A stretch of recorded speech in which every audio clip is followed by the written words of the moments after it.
que estoy muy contenta por la invitación del colegio. Me pareció muy significativo cuando Verónica me invitó a hablar del falso SAP, porque me parece que es un tema que, si bien desde dentro de los feminismos se viene hablando desde hace tiempo, no es muy común hablarlo dentro de los entornos institucionales del derecho. Entonces, la verdad que celebro este espacio y también felicitarlos por la secretaria de género que tienen, que no es casual, me parece, pero es una de las activistas feministas que trabajó muchísimo para visibilizar el falso SAP, acompañando a víctimas de la malversación, digamos, del accionar judicial a través de este falso SAP, como fue Andrea Vázquez. Entonces me parece que está bueno y que también hay que pensar que no siempre es casual, o no todo es casual, ¿no? Así que bueno, un poco para empezar a pensar en este falso SAP, me parece que lo más importante es identificar el falso SAP como una teoría pseudocientífica que empieza su construcción de sentidos en el año 1985, a propósito de la elaboración o la intervención de dictámenes periciales que hace Richard Gardner, un psiquiatra estadounidense, en el marco de causas judiciales de abuso sexual. ¿Para qué se utilizaba o para qué se utiliza este síndrome de alienación parental que nosotros llamamos falso SAP? Tiene como finalidad dar, si se quiere, argumentos científicos para descreer del testimonio de niños, niñas y adolescentes que habían hecho denuncias de abuso sexual infantil.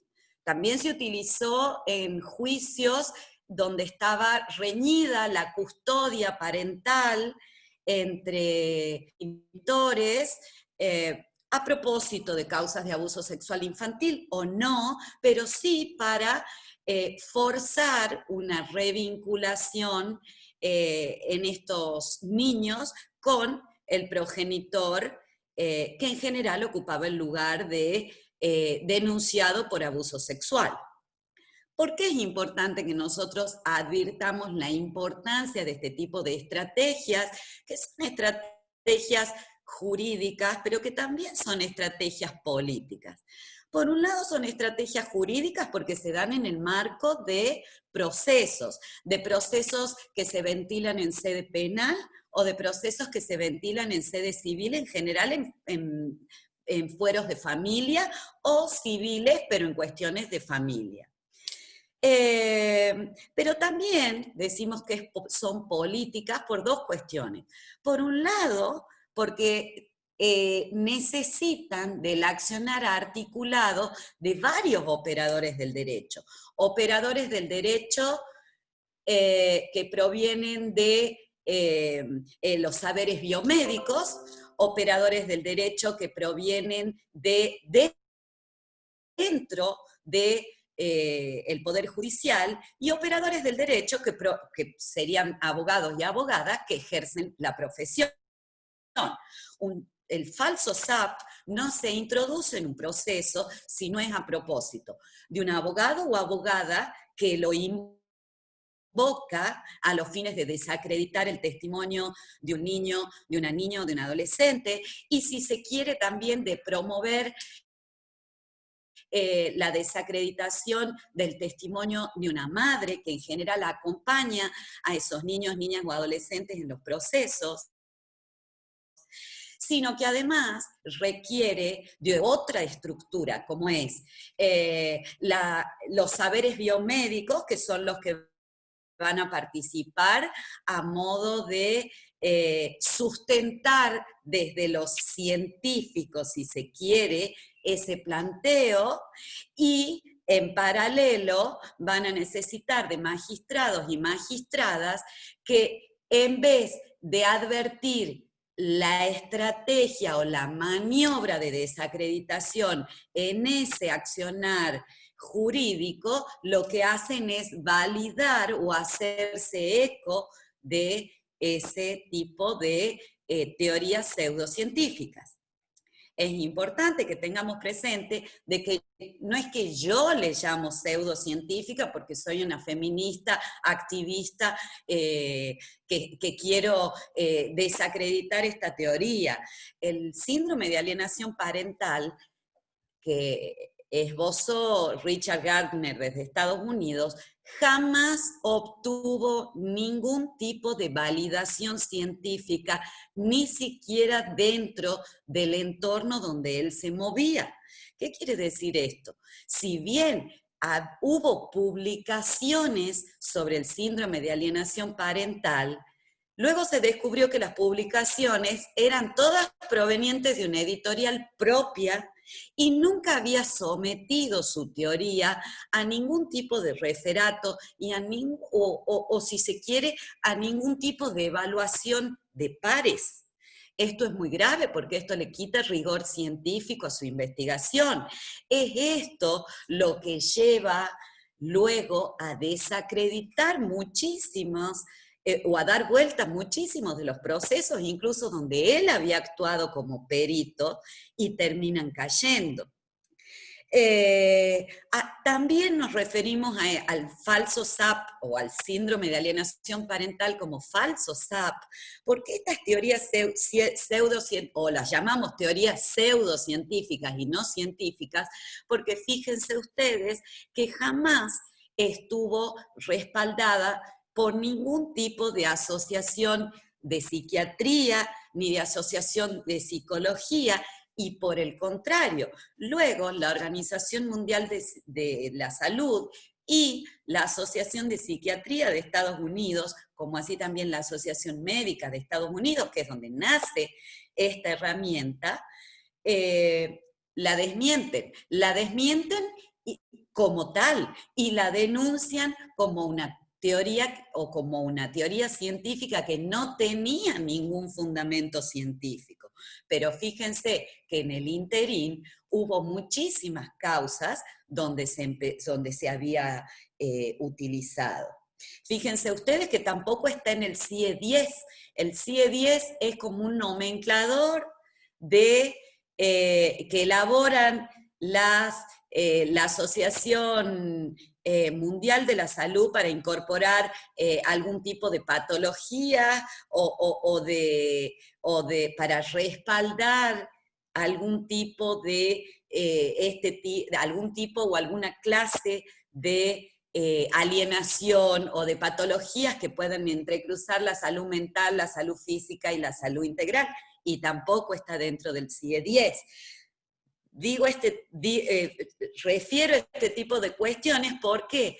Porque en nuestra biopolítica sabemos el poder que tienen las sociedades científicas y el saber o los saberes biomédicos a la hora de construir sentidos en todas las cuestiones que vinculan derecho y salud. Entonces es importante tener presente que ni siquiera dentro del propio espacio de valoración, de validación, de evaluación de ese saber, obtuvo respaldo.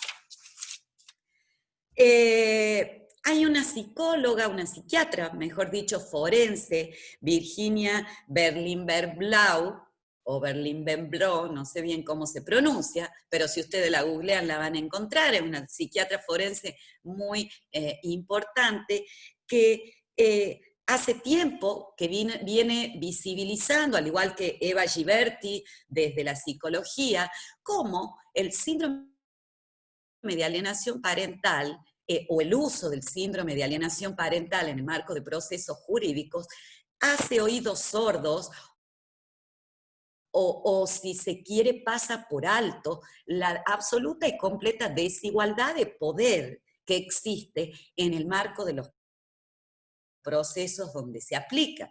Fíjense ustedes que cuando hablamos de abuso sexual infantil, hablamos no solamente de comportamientos que atentan contra la integridad sexual que se dan en más de un 80% dentro del campo, del ámbito familiar, sino además que tiene como protagonistas o como víctimas, mejor dicho, a niños, niñas y adolescentes, ¿no? Son procesos que en general no tienen más prueba que los testimonios de la propia víctima y del entorno familiar más cercano. Y el abuso sexual infantil intrafamiliar tiene como victimario no solamente a quien, al progenitor, sino que tiene como victimario, bien digo, a la persona que ejerce el rol de cuidador, o sea, la asimetría de poder de ese proceso, yo diría que es brutal. Entonces, toda esta estructura montada para desacreditar el testimonio de la víctima no es accidental. No se utiliza solamente para desacreditar el testimonio de la víctima, sino también para desacreditar el testimonio de esa madre cuidadora, que es la que en general acompaña en el proceso, ¿no?, de investigación de estas conductas, que supone, yo creo que a veces nos olvidamos, ¿no?, pero uno tiende a pensar en los procesos judiciales como algo objetivo, algo aséptico, algo neutral, pero fíjense ustedes que a una persona que ha sufrido este tipo de violencia se le suma otra como es la necesidad de ventilar su vida, ¿no?, su vida privada en el marco de un proceso, y además se lo somete o se la somete a la violencia institucional del doble relato, del descreimiento, el poder judicial que no cree, el poder judicial que me somete a pericias, el poder judicial que me tilda de fabulador o fabuladora. Fíjense ustedes que parte del desarrollo pseudocientífico del síndrome de alienación parental, de este falso SAP, está destinado a acreditar o a demostrar que son las madres las que realizan un acto de programación mental en esos niños, niñas o adolescentes que denuncian abuso sexual infantil, y con el solo efecto de impedir el contacto con el progenitor. Entonces, fíjense ustedes que al lugar de víctima, que ya es en un niño, niña o adolescente por demás vulnerable, se le suma ese acto de ser arrojado a la existencia judicial, porque un proceso judicial es eso, es ser arrojado a una existencia judicial donde uno no sabe dónde va a ir a parar y cómo va a encarrilarse ese proceso, pero además de una existencia en el marco de un proceso que va a profundizar la desigualdad de poder, que es la que justifica o la que trae a esa familia, a ese proceso, a ese niño, a ese adolescente, a esa niña, a esa adolescente y a esa madre cuidadora, y además va a profundizar la desigualdad de poder con una violencia institucional que va a poner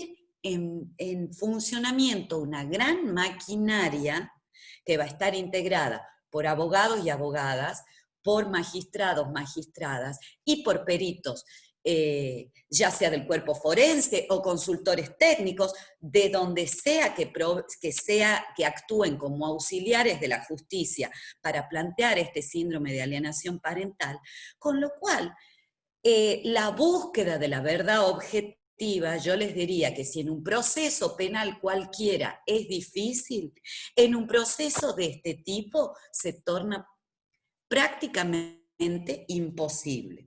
Entonces, por un lado, identificarlo como una estrategia jurídica que forma parte de una estrategia política más macro que está destinada a consolidar un orden sexual jerárquico que es el que propicia este tipo de atentados o este tipo de abusos sexuales, ¿no? Es la falta de perspectiva de género, además, dentro del proceso, la que se va a hacer eco de este tipo de planteos, la que va a avalar este tipo de actuaciones periciales y la que va a arrasar con un sistema de protección que es el que asegura que niños, niñas y adolescentes deben ser oídos, tienen el derecho humano a ser oídos sin prejuicios, sin estereotipos, y en el marco de un abordaje integral que garantice que van a poder hablar en libertad y que su relato va a ser creído, se va a presumir como veraz y no como programado en contra de alguien, ¿no? Otra cosa que también me parecía importante señalar es que en julio de este año la Defensoría, la Defensora del Niño de Nación, la Defensoría del Niño de Nación, sacó la recomendación número 2, que precisamente toma el síndrome de alienación parental y su construcción. Por un lado, lo reconoce como una teoría que no tiene fundamentos científicos, ¿no? No tiene evidencia científica. Habla directamente de teorías pseudocientíficas. Pero por otro lado, y lo que me pareció también importante, además de que da cuenta, los invito a que la busquen en internet porque es bien completa, da cuenta de otras cuestiones que son muy comunes en este tipo de procesos donde se avala desde lo institucional el falso SAP, ¿no?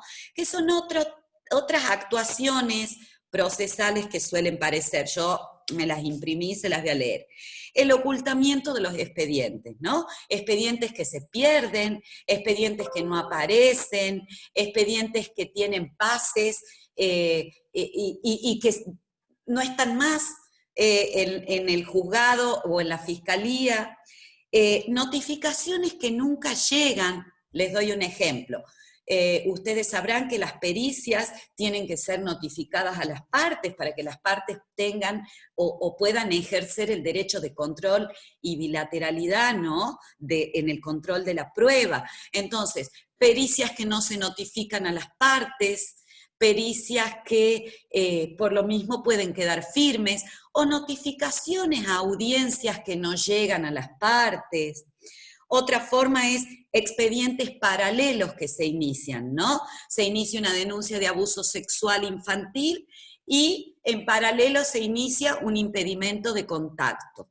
Entonces empiezan como a construirse sentidos paralelos que van en dirección de performar, si se quiere, desde el derecho, cuestiones por detrás que quizás no tienen que ver y que seguramente no tienen que ver, al solo efecto de justificar revinculaciones forzadas en niños, niñas o adolescentes que no quieren ver a ese progenitor que está acusado de abuso, que quizás no está condenado todavía. Sabemos que los procesos son largos, pero sabemos también que el tiempo de la ley no puede cargarse en las espaldas de la parte más vulnerable. Entonces, se generan expedientes paralelos o se generan disputas sobre que pueden ir al fuero civil sobre la custodia, ¿no? Entonces, dejamos de hablar de abuso sexual infantil y empezamos a hablar de responsabilidad parental. Entonces es como que se va cambiando o diversificando el foco. Yo acá voy a hacer un hincapié porque yo también soy abogada litigante, entonces me parece que a veces quizás algo que debiera haber figurado acá es el costo que tiene para una madre cuidadora o para una madre cuidadora que es en general quien acompaña estos casos, no solamente este tipo de procesos en términos de abordaje integral, tiene que garantizar una terapia, tiene que acompañar a la familia, o sea, todos gastos erogatorios me refiero, que no son cuestiones secundarias, ¿no? Pero además, cuando empiezan a armarse todas estas cuestiones paralelas, fíjense ustedes, la erogación que supone, no sé si me están escuchando, me aparece un power, me gustaría que alguien me confirme si me están escuchando porque se me Sí, te cambió la escucho. pantalla. Ah, La perfecto, muchas anfitriona está gracias. compartiendo pantalla. ¿Alguien está compartiendo pantalla? Aparentemente alguien está compartiendo. Ah, Ahí está. bueno, gracias, yo no, por eso aclaro. Fíjense ustedes el costo que significa empezar a defenderse, buscar ayuda para defenderse de un impedimento de contacto, para empezar a defenderse en un caso donde se empieza a disputar la custodia, para defenderse cuando empiezan a invocar incluso violencia institucional, ¿no? Digo porque en general en estos casos la falta de perspectiva de género suele ser funcional a la parte que se aprovecha del lugar de poder, que es la que invoca el síndrome de alienación parental como estrategia, ¿no? También la Defensoría ha hecho referencia a la designación o sea, no solamente que intervenga como auxiliar de la justicia, un perito que trae a colación esto, sino cómo en las defensas suelen actuar peritos como consultores técnicos, o sea, como defensores ad hoc, peritos o profesionales de la salud son los que van a introducir este tema, pero ojo, que obligan también a la parte que querella por abuso sexual a pagar otro consultor técnico, porque ustedes saben que para impugnar una pericia o para cuestionar los dichos, fíjense ustedes, el síndrome de alienación parental está destinado a vaciar de credibilidad el relato de las víctimas, fíjense ustedes qué validez va a tener la impugnación sin un consultor técnico, y eso también es dinero, ¿eh?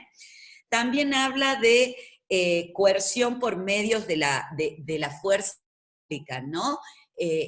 La utilización del circuito de los tribunales de familia para lograr esas revinculaciones e incluso que no hay condena firme. Ojo, no es con esto que se quiera negar que la presunción de inocencia existe. Por supuesto que nadie desconoce que la presunción de inocencia existe y que hasta no hay una condena firme, todos se presumen inocentes. Ahora, la perspectiva de género impone que los casos se resuelvan de acuerdo al contexto. Entonces, en un contexto donde hay un niño o una niña, en el marco de una investigación de abuso sexual infantil que no desea ver al progenitor acusado, lo lógico es que la justicia razone de forma neutral como si estuviera resolviendo una usurpación. Entonces, no es que el principio de inocencia se extingue, es que la revinculación forzada en este caso puede ser no solamente es un espacio de revictimización, sino que además puede operar como otro vehículo en el cual va a haber violencia institucional, donde quizás se perpetúen nuevamente otros delitos de índole, ¿no? Entonces no es tan sencillo el tema.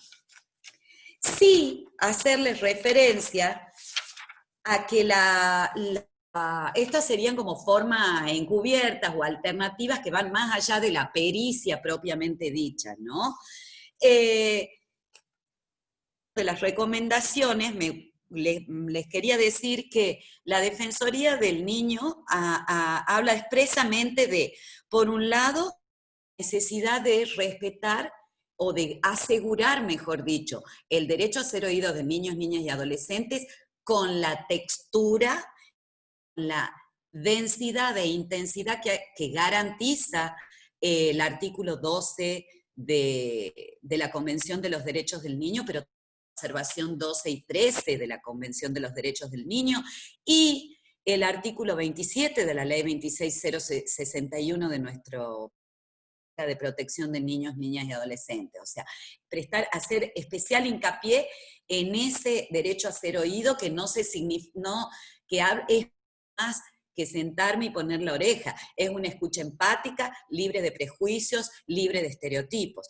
Y por lo mismo, la perspectiva de género va a informar la necesidad de escuchar a la madre cuidadora que acompaña en estos casos, también libre de prejuicios, libre de estereotipos de género, que la pongan en un lugar programadora de mentes, de lavadora de cerebros, de despechada, bueno, y todos los estereotipos que voy a ahorrar, y les voy a ahorrar a ustedes la enumeración, ¿no? Pero tengamos presente que la ley 26.485 expresamente de la violencia simbólica, ¿no? En el artículo 5, como uno de los tipos de violencia. La violencia simbólica es la que se reproduce estereotipos que van a propiciar desigualdad, inferioridad o discriminación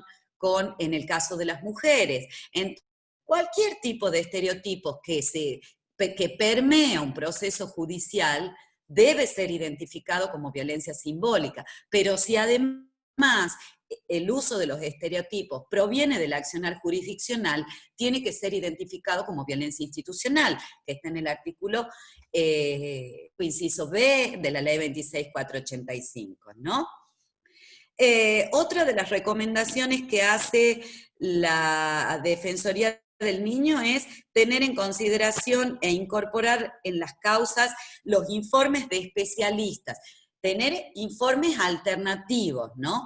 Al primer momento que se plantea este falso SAP, denunciar, ¿no? Quizás la estrategia es denunciar la falta de científico de este tipo de pericias y pedir pericias alternativas.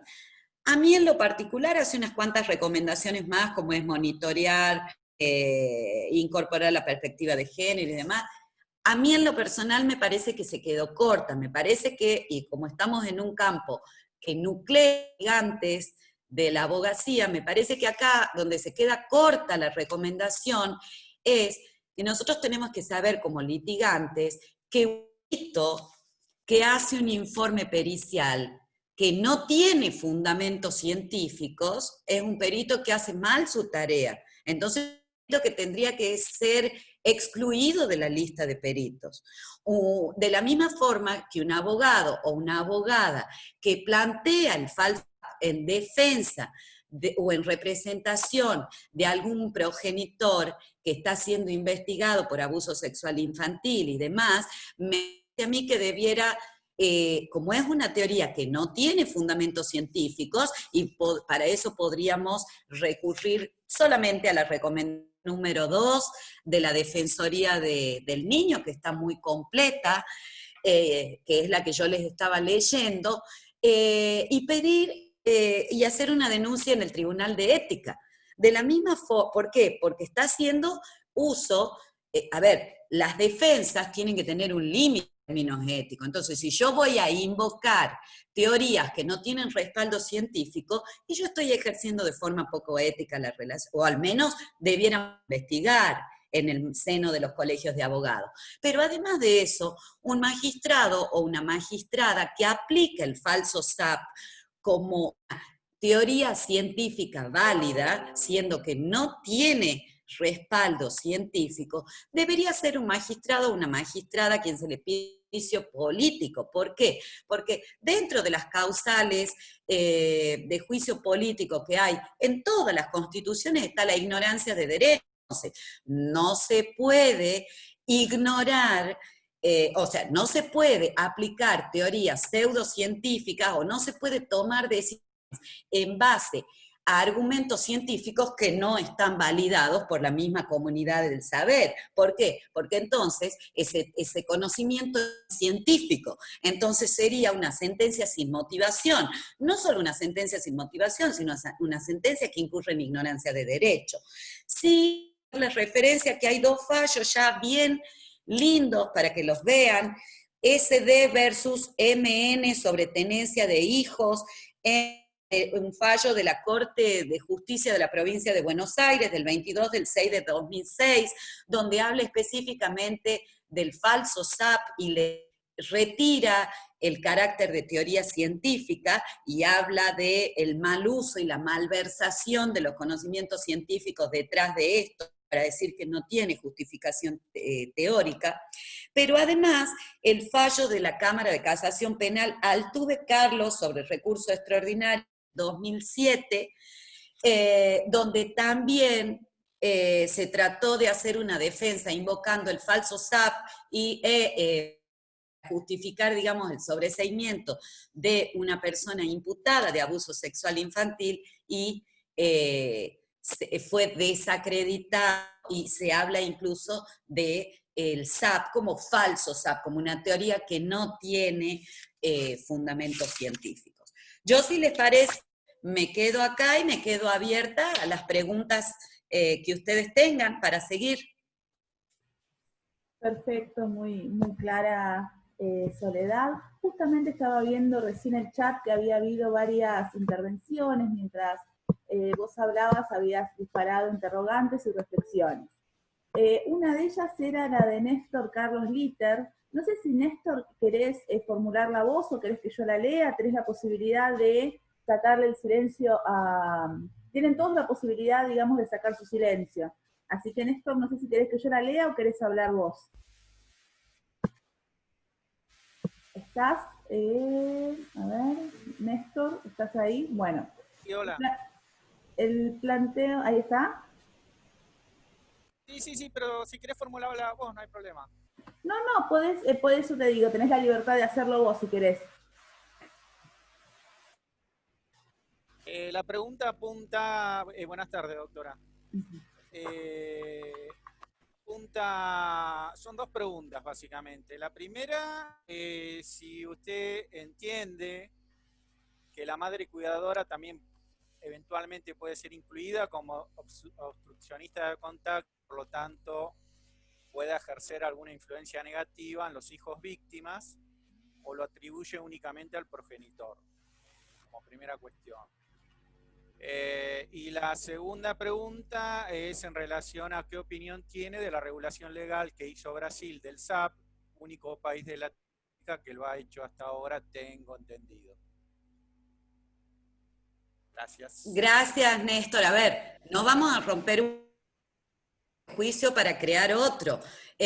Por supuesto que hay casos, o habrá casos de abuso sexual infantil donde pueda haber, por un lado, donde pueda haber una madre que incluso ocupe el lugar de abusadora, sí, claro que sí.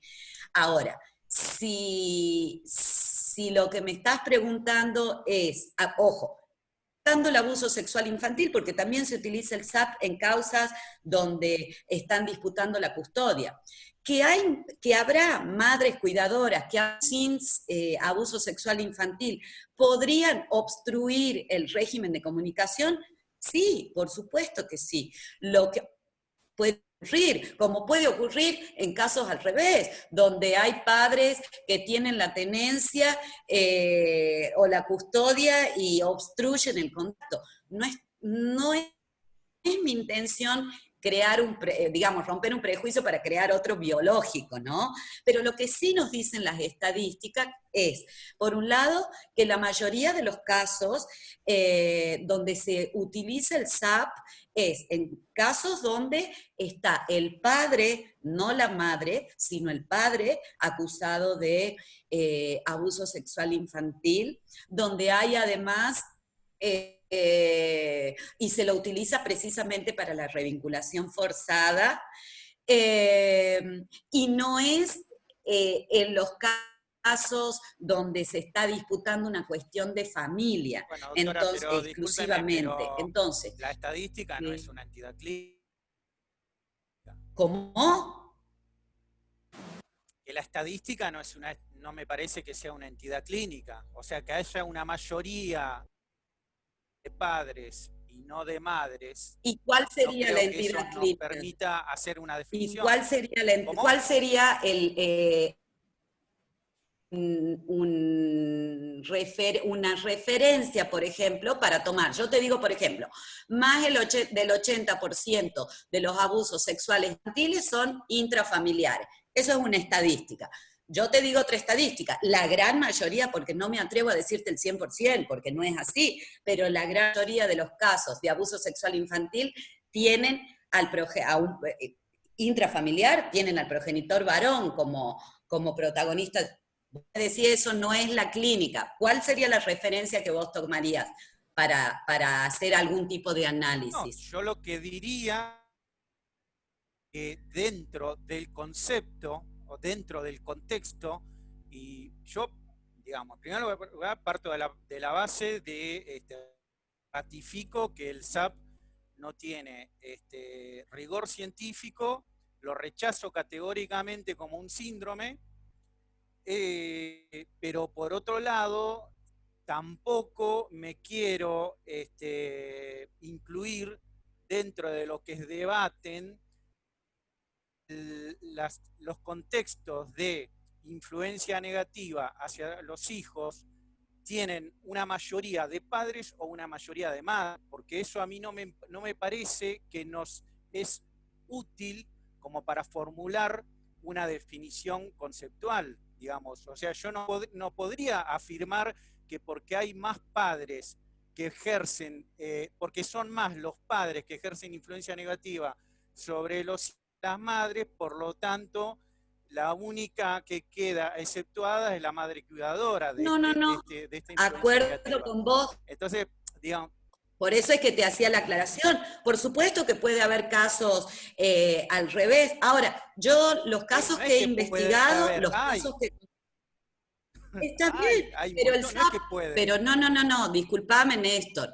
El SAP se utiliza en su gran mayoría, no es invocado en contra de varones, es invocado en contra de mujeres, en contra de madres cuidadoras. No es la figura del padre lavador de cerebros la que está detrás del síndrome de alienación parental. Es la figura de una progenitora despechada que quiere impedir el contacto de sus hijos, hijas o hijes con su padre, que reprograma su subjetividad y que tiene como finalidad impedir el contacto de ellos o impedir un régimen de comunicación. Es eso que se le da en su gran mayoría. Y lo de Brasil, respondiendo a tu pregunta, lo de Brasil me parece mal, es verdad lo que dice Néstor. Brasil es el único país que lo reguló. ¿Por qué le parece mal, doctora? La regulación. Sí, ¿en qué críticas tiene para hacerle Y a la porque lo regulación? reconoce, como si lo reconoce, le reconoce validez. ¿Está bien? Muchas gracias. ¿Puedo hacer una acotación? Sí, sí. ¿Cómo están? Buenas tardes. ¿Qué tal? Tarde. Buenas ¿Cómo tardes, están? aprovecho para presentar la respecto doctora a... es del Instituto de Niños, Niñas y Adolescentes, así que bueno, les ¿Qué tal? Un agradecemos gusto. su presencia. Sí, siempre trato de estar en la comisión, pero bueno, con tantas cosas.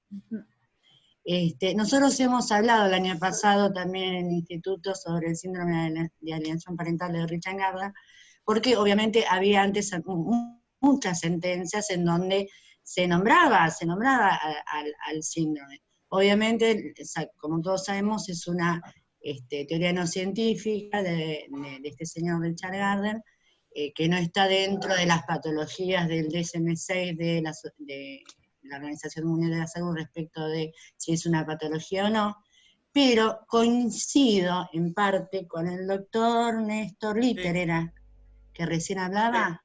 Bueno, con respecto a que si bien no es una, ya sabemos todos que no es, y además lo dice la Organización Mundial de la Salud, no solamente yo como experiencia siendo abogada del niño, cuando trabajé como abogada del niño, y ahora como abogada de familia, ¿sí? Es a lo que más me dedico. Se ve el síndrome, llamémosle SAP o como sea, ¿sí? alienación, alineación, direccionamiento, discurso inducido, o como lo quieran llamar, ¿sí? Inclusive en las pericias que hace el equipo técnico, o particulares, ¿sí? Dicen signos y síntomas, ¿sí? ¿De quién? O sea, ¿cuáles son los síntomas que presenta el niño? ¿Cómo significa? ¿Sí? Y entre progenitores, o sea, entre o sea, más allá del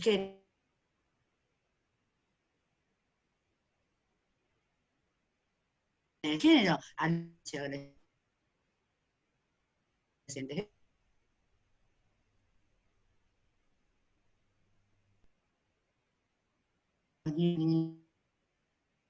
Vemos casos de abuso. Esto es, primero no me ve diariamente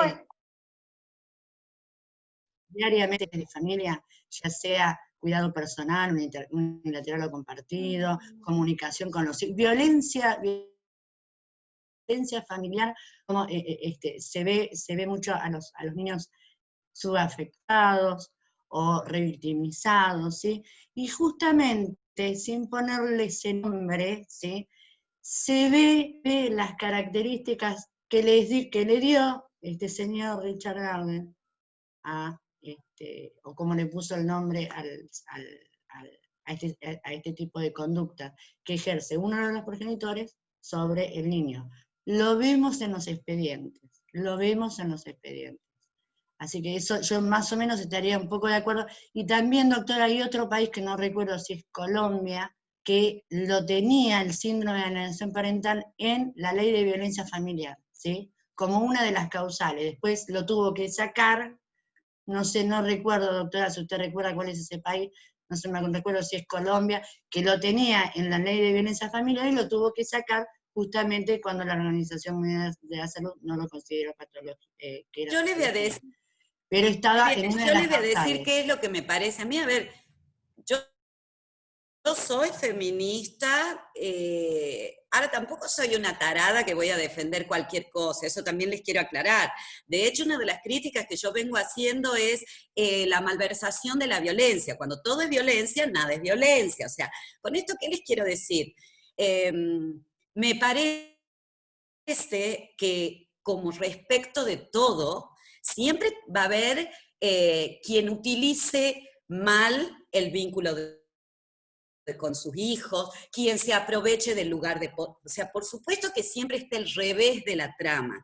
Lo que ocurre es que me parece que no seríamos honestos y honestas si no aceptamos que el síndrome de alienación parental se invoca en general en otras causas, ¿no?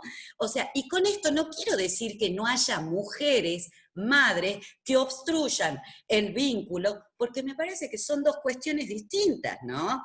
No tienen que ver. Por supuesto que hay, de la misma forma que les decía, claro que hay quienes abusan sexualmente de sus hijos siendo mujeres, claro, son menos casos, no hablamos de eso. Claro que hay quienes obstruyen el vínculo de comunicación, por supuesto, ahora no es el caso, estamos hablando de una cuestión muy puntual que es el uso de una teoría que no tiene fundamento científico, porque cuando vos, Sandra, me decís el tema de los síntomas, también la Asociación de Psiquiatría de Estados Unidos, de la misma forma que la Asociación de Psicología se dedica,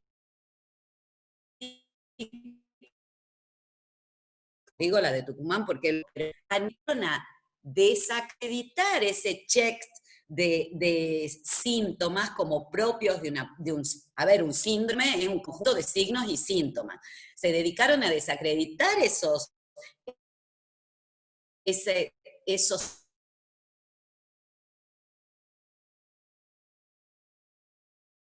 síntomas como, y con esto, madres cuidadoras más o menos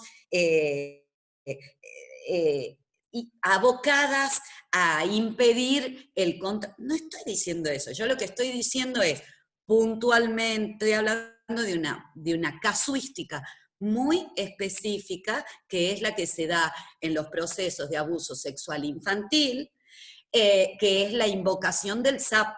De hecho, ahora podemos hablar del falso SAP, pero hasta hace un tiempo había toda una maquinaria articulada donde no hubiéramos podido tener estarla, donde muchos y muchas asienten acerca de que es una estrategia que se utiliza. Y con esto lo reitero para que no quede duda. Por supuesto que yo, no solo como abogada, sino como feminista, también me molestan mucho las madres que impiden el contacto, pero ojo, como me molestan en general cualquier situación que esté reñida con la ley y que ponga niños, niñas y adolescentes en conflictos innecesarios.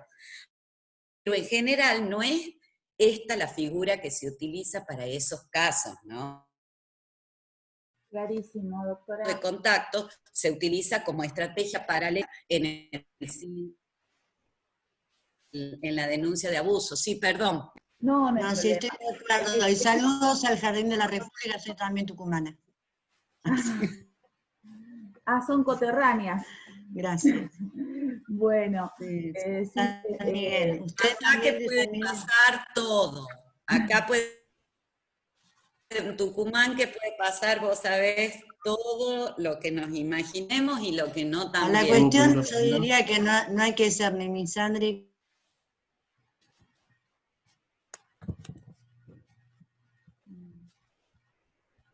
y misógino, ¿no? Y a coartar, digamos,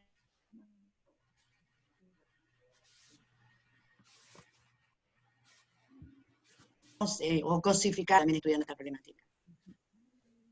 Muchas gracias. Por supuesto, pero yo acá quiero hacer sí, Héctor, está bien. Sí, acá quería un poquito administrar el uso de la palabra porque me estaban... Yo en realidad estoy ejerciendo la figura del abogado del niño la mano también. desde el 2014. Perdón, Héctor. Perdón, porque no quisiera perdón, no sé, díganme ustedes.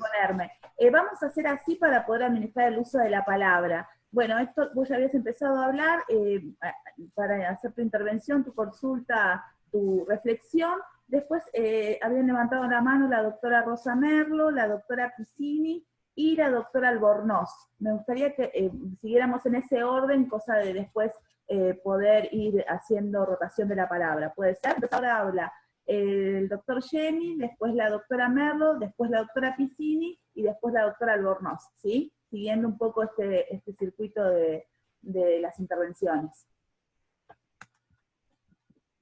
Bien, yo soy abogado del niño del 2014, de hecho fuimos lo que le pedimos al Colproba, que necesitábamos una ley, digamos, para poder ejercer como abogados del niño, para que no suceda lo que pasa en Capital Federal, que como la ley de las 26061 dice, preferentemente dedicado a niñez, cualquier abogado podía ser abogado del niño, y por lo tanto en la provincia de Buenos Aires hay que estar en un listado administrado por Colproba, donde estamos preparados los abogados del niño con cursos de 150 horas, más prácticas. Es bastante estricto, donde tenemos psicología, nos enseñan a ser empáticos, discursivos, bueno, hay un montón de cuestiones. Hemos tenido un caso, quizás es el caso más resonante de la provincia de Buenos Aires, no puedo nombrar los autos porque es de dominio público, donde una madre, médica ella, reclamaba a sus 3 hijos, médico el padre, evidentemente de un nivel económico importante todos, y la jueza que intervino en ese momento el tribunal esgrimió el SAP. Yo, a ver, cada vez que a mí me mencionan la Organización Mundial de la Salud, y esto lo digo como gay, me acuerdo que hace 30 años la homosexualidad era una enfermedad para la Organización Mundial de la Salud. Hablar de SAP es hablar de niño objeto. Es decir, hablar que el pibe es influenciable es mentira. pibe puede en algún momento complacer o no traicionar al conviviente.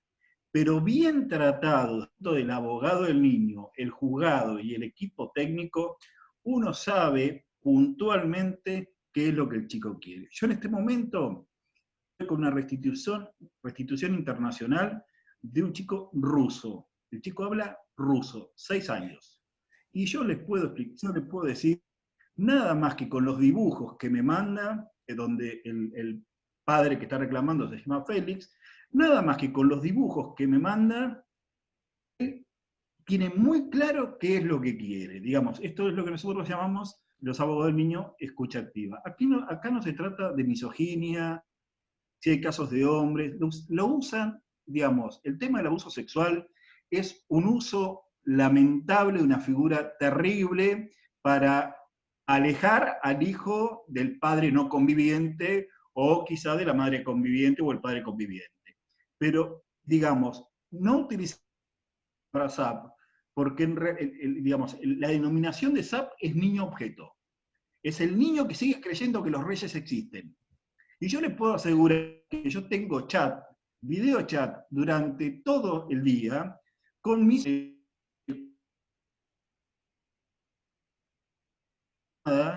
qué es lo que quieren, qué van a comer, dónde fueron. Digo, tenemos una ley donde se trata de un niño casi como un estúpido.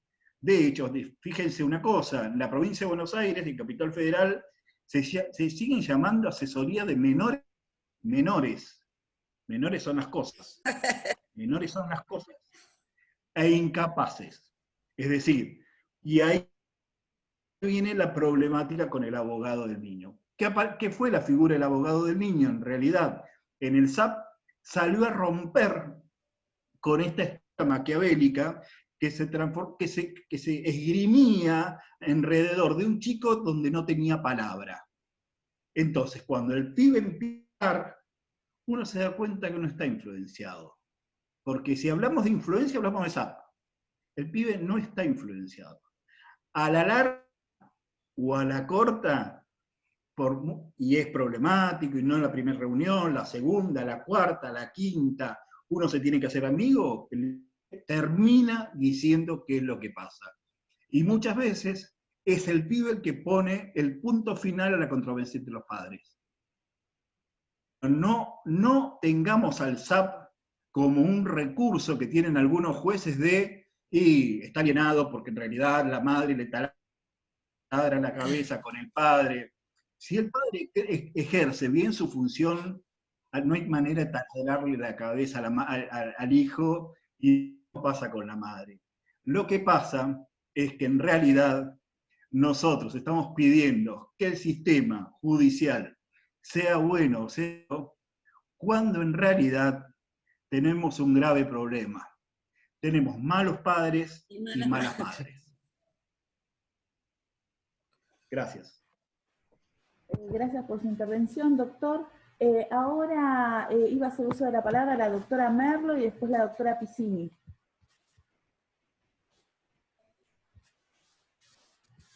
No, básicamente no.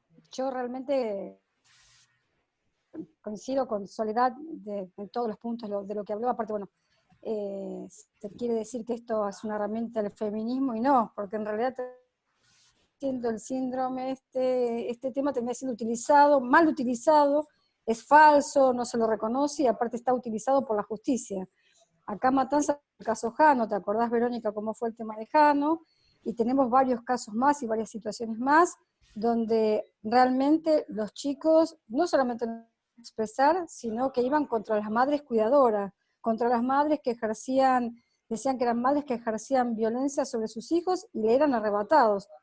Hoy tenemos un juzgado de familia número 2 que ha hecho exactamente lo mismo con 2 niños.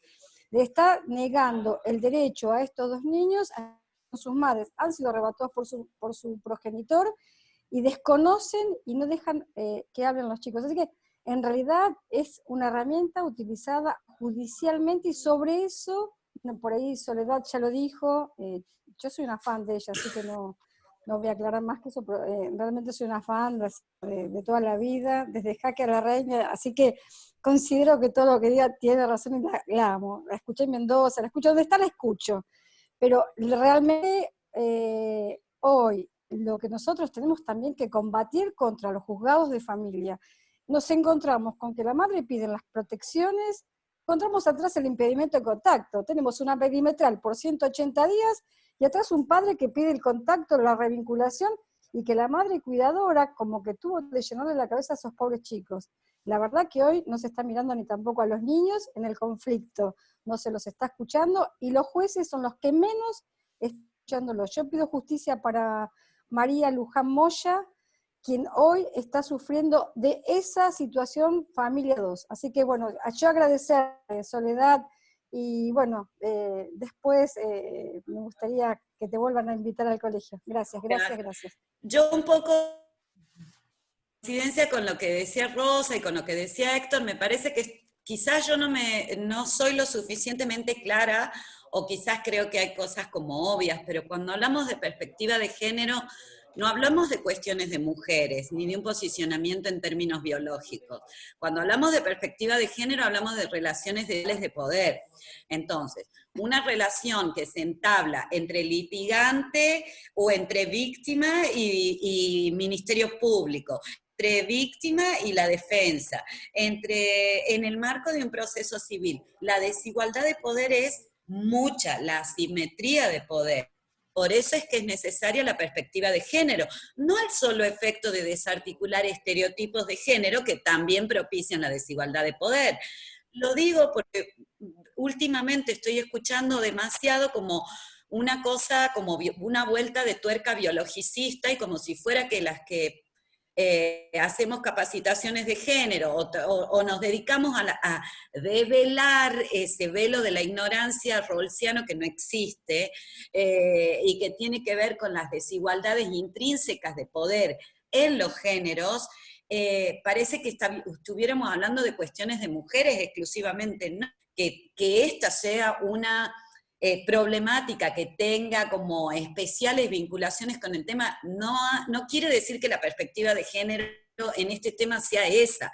De hecho, la perspectiva de género es imprescindible siempre que hay niños, niñas y adolescentes, porque niños, niñas y adolescentes están en una desigualdad de poder muchísimo mayor que la de cualquier adulta, ¿no? Entonces, no nos olvidemos que en cualquier situación de violencia, niños, niñas y adolescentes entran dentro de la esfera de protección que la ley 26485 también promueve. O sea, no es una cuestión de varones versus mujeres, que me parece que es la visión reduccionista que trae el síndrome de alienación parental, o la que dijo Héctor, el niño objeto. Entonces, nos encanta la autonomía progresiva hasta que el niño, la niña, el adolescente empieza a hablar y dice qué le quiere, qué quiere, y si coincide con las preferencias morales propias, bien por esa autonomía, si no coincide, no. Me parece que es un tema importante, también porque se objetivizan niños, niñas y adolescentes, pero sobre todo porque hay relaciones de poder desigual que son las que van a favorecer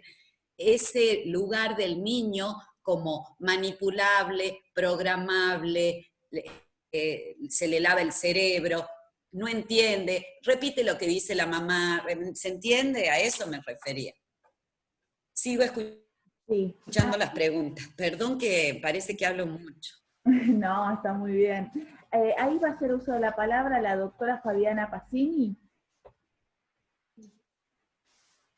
Hola, ¿qué tal? Perdón, no tengo la cámara en esta computadora. Saludo a Sandra, que la veo ahí, y a Mariana del Instituto de Niñez. Bueno, para empezar, igual creo que todos fueron aclarando un poco lo que yo más o menos quería aportar. Agradezco a la doctora Deza, porque la verdad que es clara en sus conceptos. Primero, que estamos en el Instituto de Género, por lo tanto la visión por la cual hay que plantearlo claramente tiene que ver con esto. Género en un sentido amplio, porque para eso tenemos también la ley de identidad de género en este momento, entonces no va a ser reduccionista, tal como lo dijo la doctora, a el género de mujeres cis, digamos, va a ser mucho más amplia que eso, y por supuesto va a incluir a los niños, niñas, adolescentes.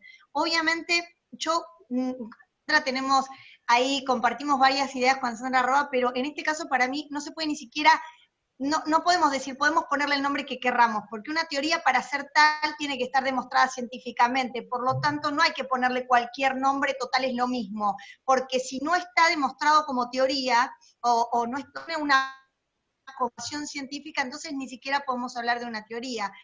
Entiendo que a veces se enojan porque es verdad, yo aporté ahí en el chat algo como que en realidad no hay niño que no sea, que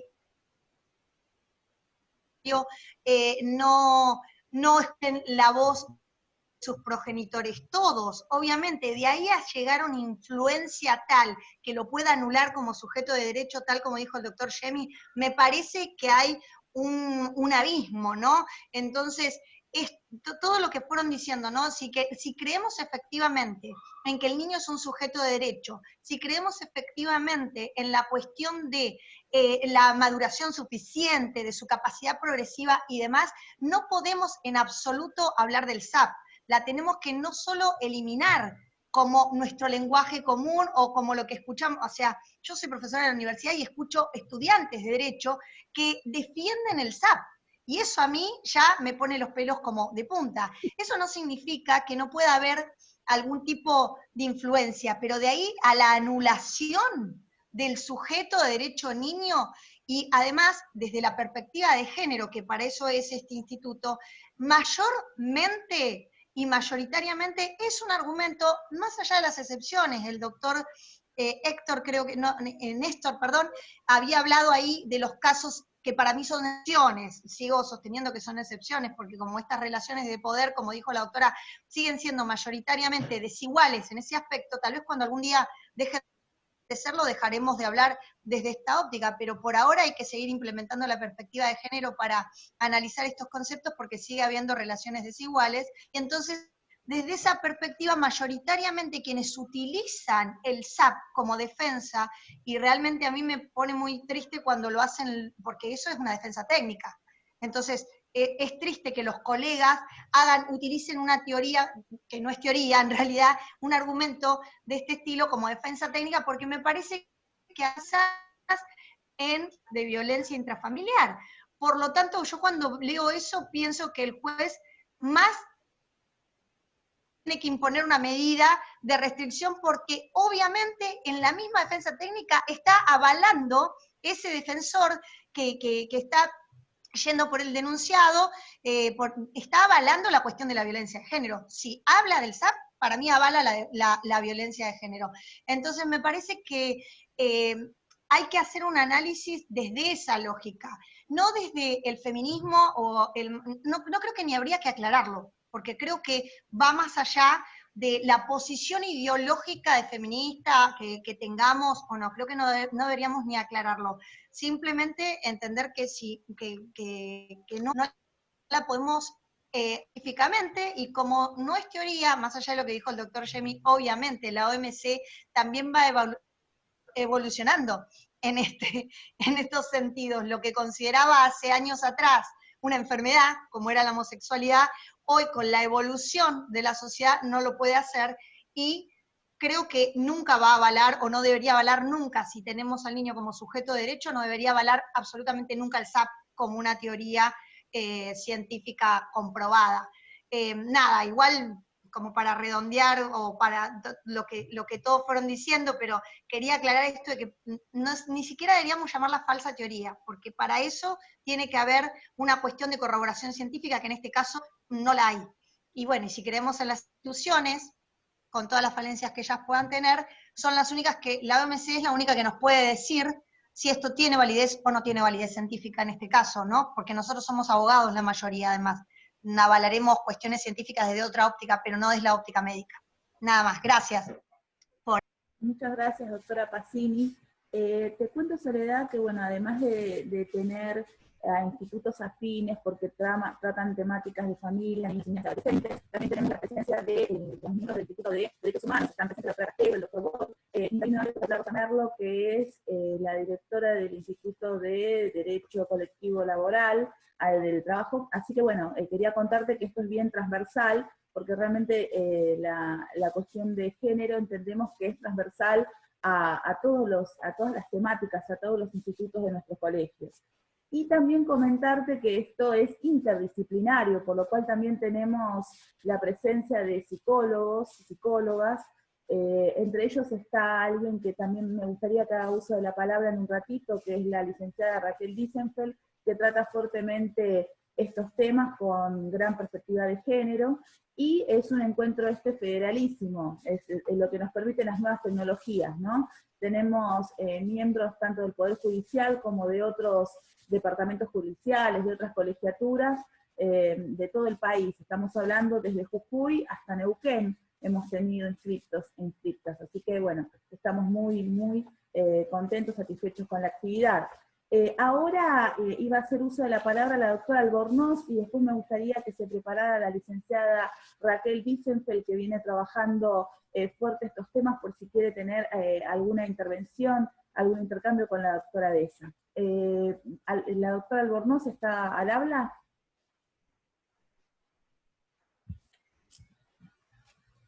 Puede liberar su micrófono.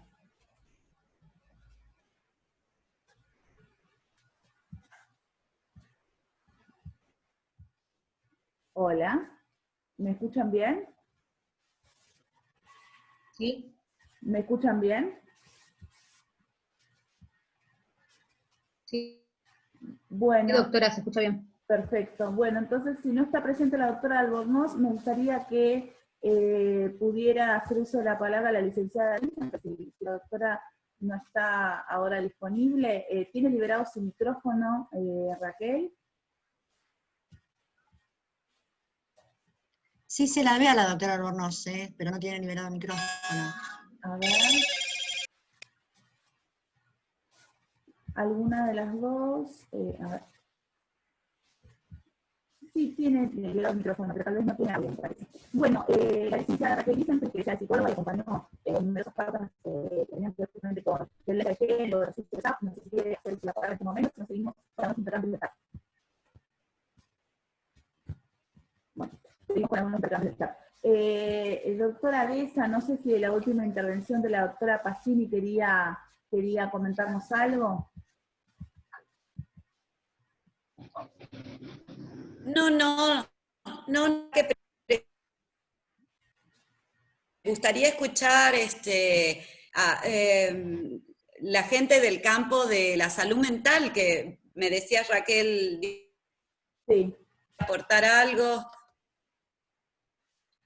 Sí, tenemos también otros psicólogos y psicólogas que pueden hacer uso de la palabra en este momento, así tenemos esa visión, ¿no? Ese enfoque también.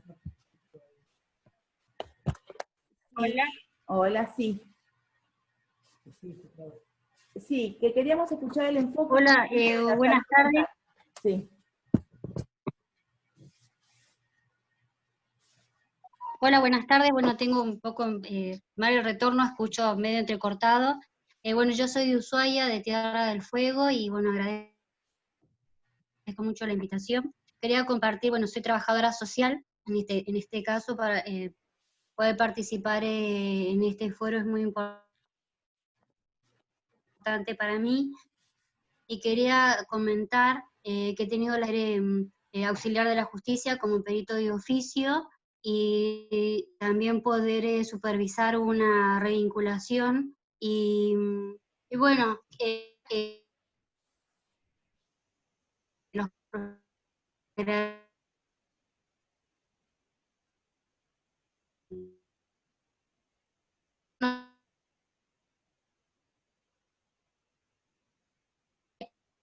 lo que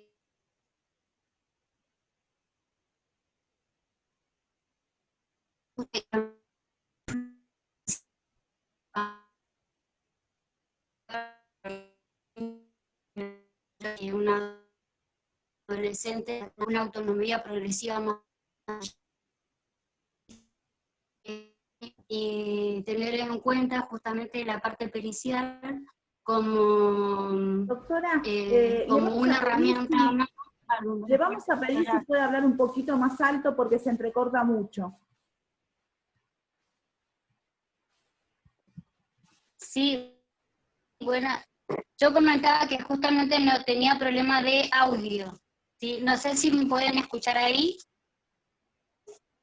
¿Se escucha? Sí, ahora sí. Muy bien ahora. Bueno, comentaba que he tenido la posibilidad de participar en la revinculación o en una supervisión de revinculación de contacto entre un niño y su progenitor. Y bueno, y quería también, como he actuado como auxiliar de la justicia,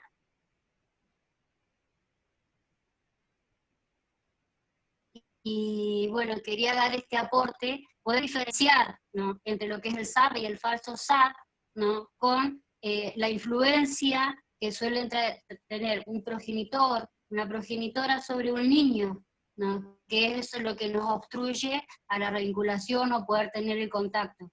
Y que se pueda tener, que es el aporte pericial, ¿no?, como también fundamento dentro de la evaluación, ¿no?, de este proceso, ¿sí?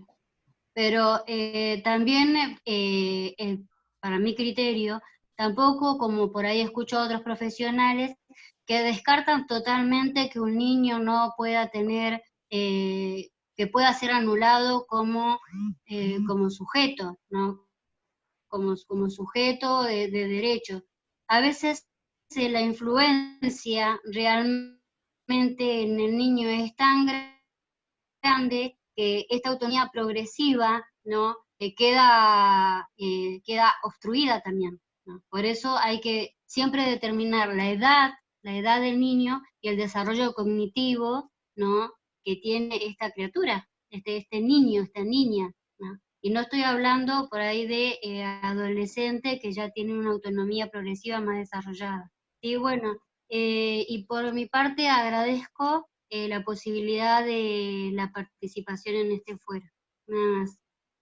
Gracias. Muchas gracias, doctora Albornoz. Acá iba a hacer uso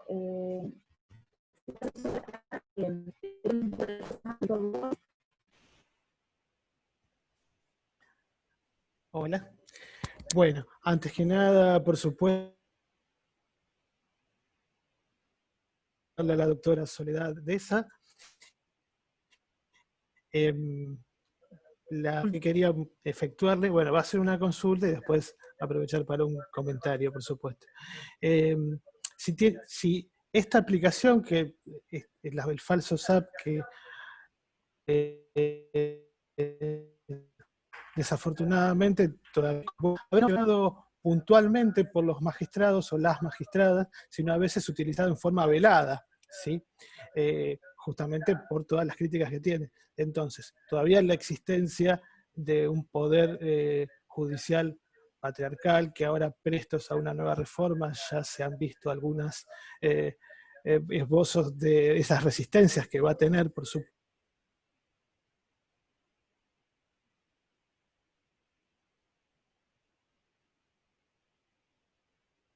Y se entiende que esta aplicación del falso en perspectiva de género de todos los agentes y todos los auxiliares de la justicia y de todos los magistrados, por supuesto, si tiene que ver esta utilización con el déficit, me atrevo a decir todavía, de la aplicación de la ley Micaela.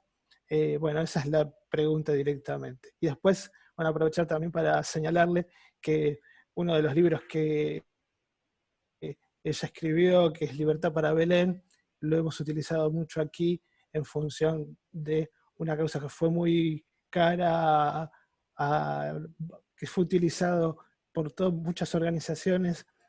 Buscamos la libertad para Yanina Farías, que la conseguimos finalmente, y muchas de las buenas ideas que Soledad expresaba allí, nos las apropiamos redondamente, en el interés de que una buena idea es patrimonio de todos en general, y que nos ha traído suerte, además. Nada más. Gracias. Muchas gracias, Alejandro. Sí, por supuesto que creo que es la falta de perspectiva de género lo que propicia que continúe esta figura en vigencia, pero también creo que no es accidental, ¿no? Creo que detrás de esta... creo que hay una cuestión además de una desigualdad de poder propia de la desigualdad de género, o sea, una falta de perspectiva de género propia de que abona la desigualdad de género, creo que además hay una cuestión de clase detrás. El síndrome de alienación parental no lo utiliza cualquier sector de la sociedad, lo utilizan sectores con dinero. Es una estructura un poquito más fuerte, me parece a mí, ¿no? La defensa del síndrome de alienación parental tiene, para mi modo de ver, un sesgo de clase. Entonces, por supuesto que la perspectiva de género se vuelve doblemente urgente.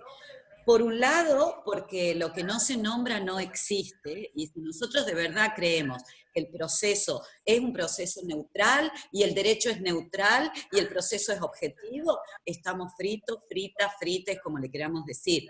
Pero además, porque me parece que si ese concepto de género no se enriquece con la perspectiva de interseccionalidad, que tiene que estar adecuada al contexto, porque no es tampoco, todas las cuestiones de género no son iguales. Entonces, tienen que ver otras cuestiones, como la edad va a jugar como un dato o una connotación de la realidad que va a profundizar un punto de partida desaventajado, y por lo mismo va a profundizar la desigualdad, el límite para poder comunicarse, la condición de discapacidad, si una persona, o sea, me parece a mí que la perspectiva del género urge, pero también hay que empezar a ver que hay una justicia que carece de perspectiva de género, pero que también detrás de el uso de algunos institutos, como es el SAP, también detrás hay una cuestión clasista. No sé, por ahí el doctor Yemi tiene otra visión, que tiene experiencia también en este tema, pero en mi experiencia son sectores aventajados porque hay que contar con dinero para tener la pericia, el consultor técnico, hay toda una estructura de sostén detrás de estos planteos, ¿no? Y me alegro porque sí, Belén es de todos, la libertad de ella fue la libertad de todos, ¿no? Así que use cuando quiera. No sé qué... Doctora, es así, el caso más importante que tuvimos de SAP, o lo que denominaban SAP, era una familia que vivía en un country.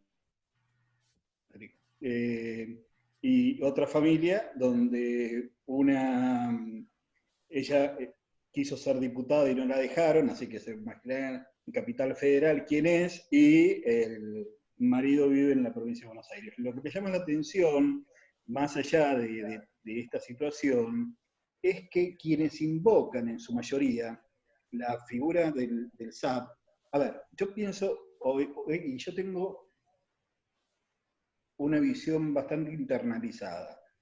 Quien argumenta el SAP, argumenta la pedofilia. En realidad, siempre atrás de un pro-SAP hay un pedófilo. Y esto no me lo saca nadie de la cabeza, a 2.000 chicos más o menos en estos años, y eso se lo puedo asegurar. Quien argumenta el SAP, atrás de eso hay un encubrimiento, una visión psicológica de pedófilo. No me cabe la menor duda, sea hombre o mujer, lo que sea. Eso es por un lado. Y por el otro lado, lo que también me llama poderosamente la atención, que es lo único que quería decir, es que acá en el Departamento Judicial de Lomas de Zamora, el 80% de los jueces de familia son mujeres, que son las mismas mujeres las que tienen una actitud machista frente a la legislación, y además les cuento algo, está denunciado el juzgado de familia 5, porque el juez del juzgado de familia 5, el doctor Gustavo Lulio, no me acuerdo cómo se llama, Lulio, ha castigado, pateado, ha hecho abortar a sus 3 anteriores mujeres. Y ahora salía con una chica del Poder Judicial, de las cuales le metió una perimetral a la chica, él siendo juez, por lo tanto la chica no puede trabajar, y el golpeador sigue yendo a tribunales. Por lo tanto, la perspectiva de género es es tan fuerte lo que está arraigado porque tenemos, primero, el adultocentrismo.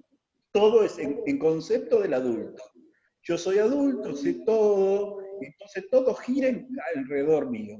Y después el concepto del SAP. Tengan cuidado, porque quien esgrime el SAP defiende la pedofilia, seguramente. Y además tener presente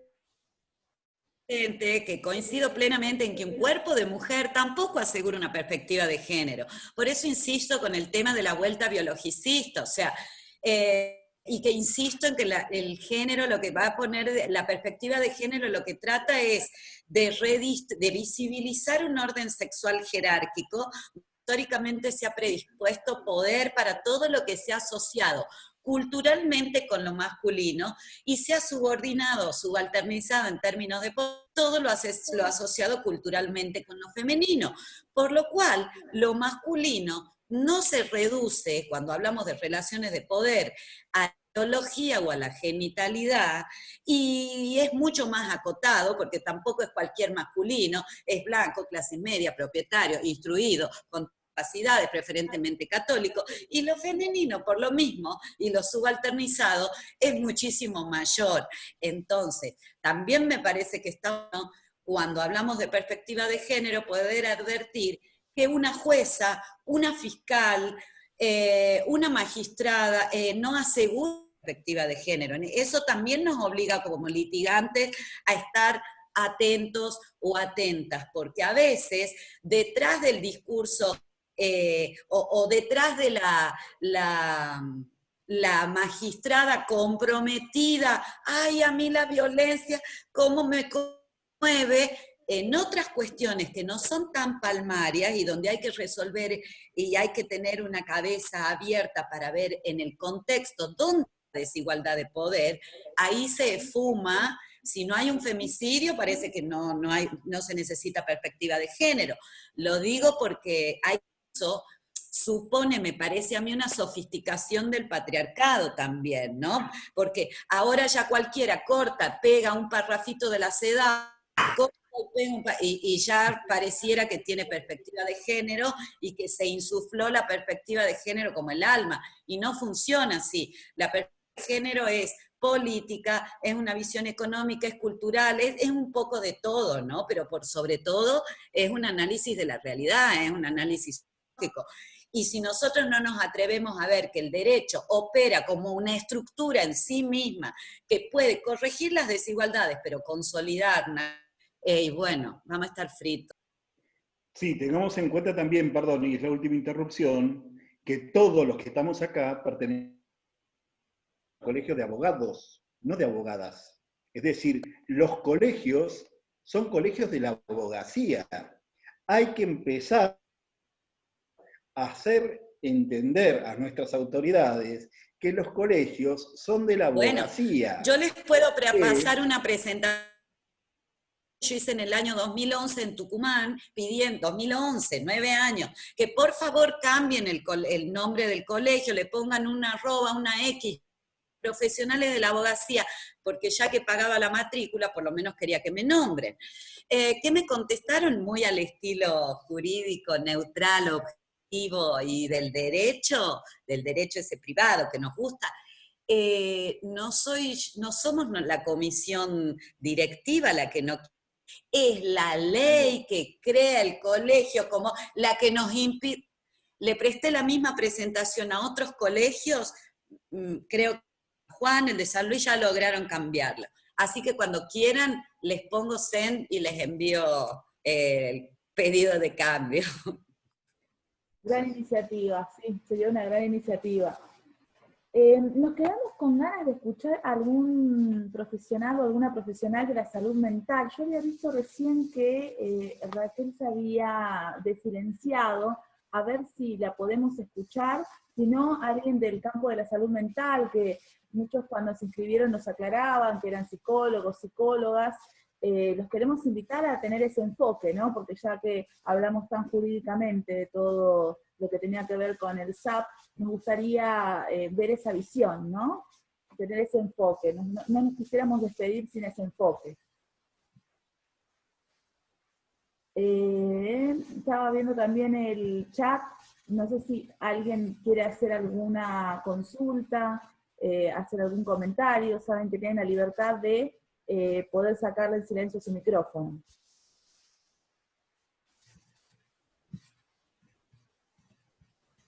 Bueno, me parece que han quedado todos, todas, todes muy, muy satisfechos con este último intercambio.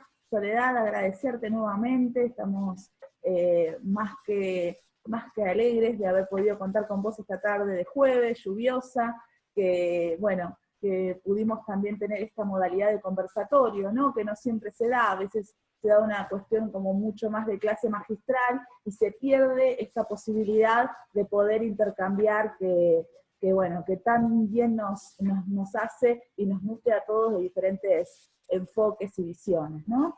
Así que bueno, si nadie más desea intervenir, la despedimos a Soledad con un fuerte abrazo virtual y le damos, bueno, será un hasta luego, porque ya te vamos a comprometer seguramente para futuras actividades.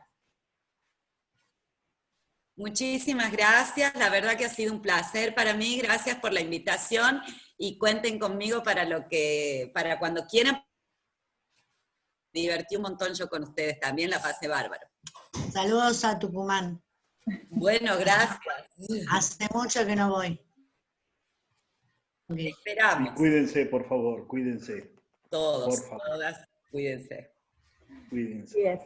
Conservemos la salud. Bueno, mandamos un aplauso acá virtual y conservemos la salud para poder vernos personalmente, ¿no? Muchas gracias a todos por venir, todos y todas.